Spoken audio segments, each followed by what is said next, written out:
Además de estas dos formas de dialogar, vemos que para los dialogantes lo importante no es propiamente tener respuesta para todo, como seguramente pretende enseñar Gorgias según lo aquí dicho, sino dar cuenta incluso de aquello que se ignora gracias a la interlocución con uno mismo y con el otro. El diálogo se muestra entonces como una posibilidad de avanzar y salir del estado de aporía, y en este sentido nos permite ver aquí que nuestro aprendizaje implica primero saber que no se sabe. Se trata entonces de un medio con el que podemos dar cuenta de los límites del propio saber y por ende de lo que ignoramos, y es en esta medida que trata de iniciar propiamente la búsqueda y es en esa medida que trata de iniciar propiamente la búsqueda de lo que se ignora a través de las preguntas, más que a través de las respuestas, o si se quiere, las respuestas que obtiene el que posee el deseo de aprender van a generar siempre nuevas preguntas. Aquí le pusimos una notita que dice así: algo semejante señala Kant en la crítica de la razón pura, al afirmar lo siguiente respecto a cierto impulso por preguntar lo que en ocasiones no se puede contestar y que habita precisamente en la razón. Y cito a Kant: pues la razón humana, acicateada por su propia necesidad, sin que la mueva a ello la mera vanidad de pretender saber mucho, progresa inconteniblemente hasta aquellas preguntas que no pueden ser respondidas por ningún uso empírico de razón ni por principios tomados de allí, y así, en todos los hombres, tan pronto como la razón se ha ensanchado en ellos hasta la especulación, ha habido siempre efectivamente alguna metafísica. Fin de la cita. Recapitulando, podemos ver entonces que, de acuerdo con el texto que estamos aquí trabajando, aquello que llamamos aprender realmente es recordar, y este acto de traer a la memoria lo que ya se conocía puede llevarse a cabo después de haber sido conducido mediante cierto tipo de diálogo hacia un estado de aporía o confusión, cuando hemos sido adormecidos al darnos cuenta de aquello que ignoramos, lo cual nos obliga a iniciar su búsqueda, que puede realizarse a través del diálogo amigable, caracterizado por usar palabras claras, apuntar a la verdad y conducirse con paciencia. Así, lo primero que nos viene a la mente es que el docente tendría que ser el pez torpedo que adormece a los estudiantes con quienes entra en contacto de manera indirecta, como sucede con el contagio, compartiendo las propias dudas e intereses por el saber, preparando así el camino para iniciar junto con el otro la búsqueda de aquello que se ignora,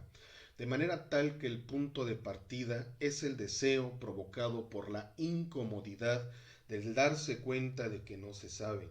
Sin embargo, ante el problema de la posibilidad del aprendizaje, la respuesta es que no aprendemos, sino que recordamos, y eso es posible a través de una conducción didáctica del diálogo, lo cual será demostrado por Sócrates al pedirle a Menón que haga llamar a uno de sus esclavos. 5. Sócrates, Menón y un esclavo.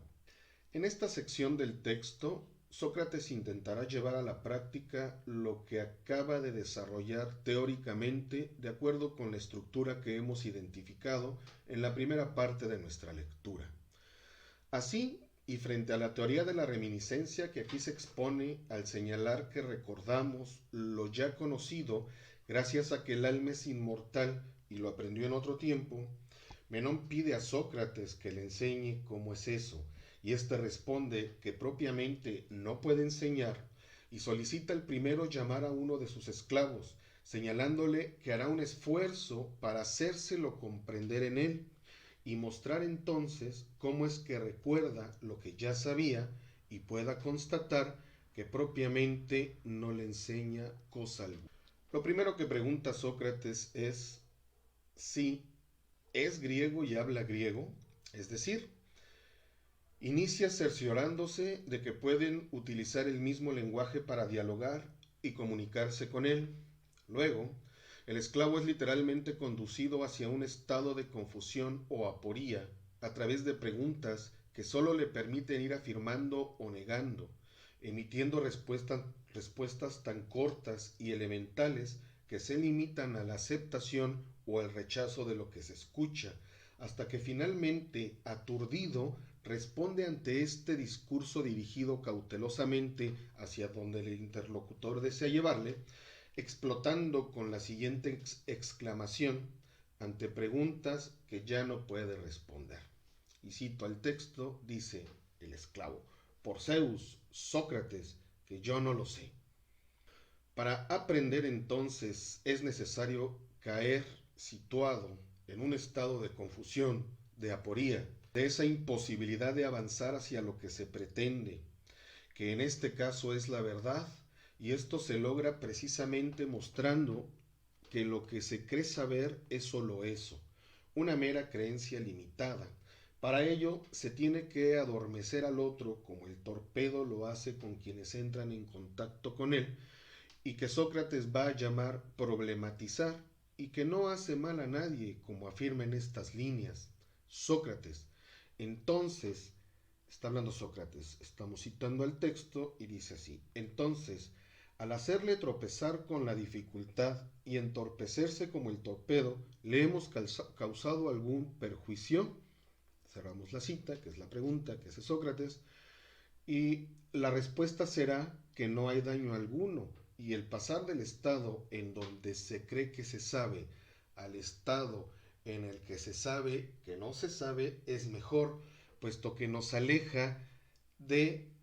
esta es una cita textual, los hombres blandos para quien es agradable de escuchar, y nos hace activos y amantes de la investigación. Fin de la cita. E inicia otro fragmento del texto. Está hablando Sócrates y dice: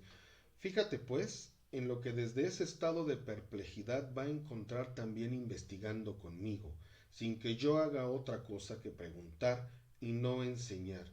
Y vigila tú a ver si me coges enseñándole y explicándole en vez de interrogarle sobre sus ideas. Fin de la cita. Primero, estar sumergido en un estado de aporía. Luego, indagar solo preguntando sobre sus propias ideas sin enseñar,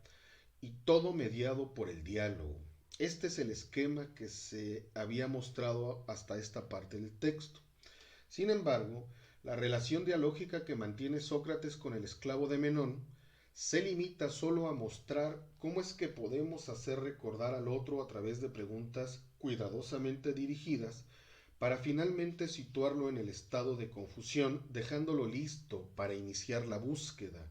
pero al que finalmente se le propone dicha indagación es a Menón, y el esclavo queda relegado, lo cual permite ver la importancia del tipo de mediación que se tiene con el otro. Es decir, el diálogo tiene que mantenerse en el nivel de lo amigable, de lo amable, con absoluta empatía y paciencia desinteresadas por y hacia el bien del estudiante en sí. Ante el problema respecto a que para saber si algo se puede o no enseñar, tenemos antes que saber qué es ese algo, pero como en este caso no se sabe, puesto que no se ha podido responder qué es la virtud, Sócrates sugiere entonces partir de una hipótesis para considerar si la virtud es enseñable o no, sin antes haber indagado qué es ella misma. Así, propone que la virtud debiese ser un conocimiento para ser enseñable, además de que debería haber maestros y discípulos de ésta, incluso escuelas y egresados de la misma, mostrando que han obtenido un aprendizaje como el que se hace médico o arquitecto. Después de lo anterior, entra en escena un personaje peculiar e interesante que alumbrará mejor la propuesta, como veremos en el siguiente apartado.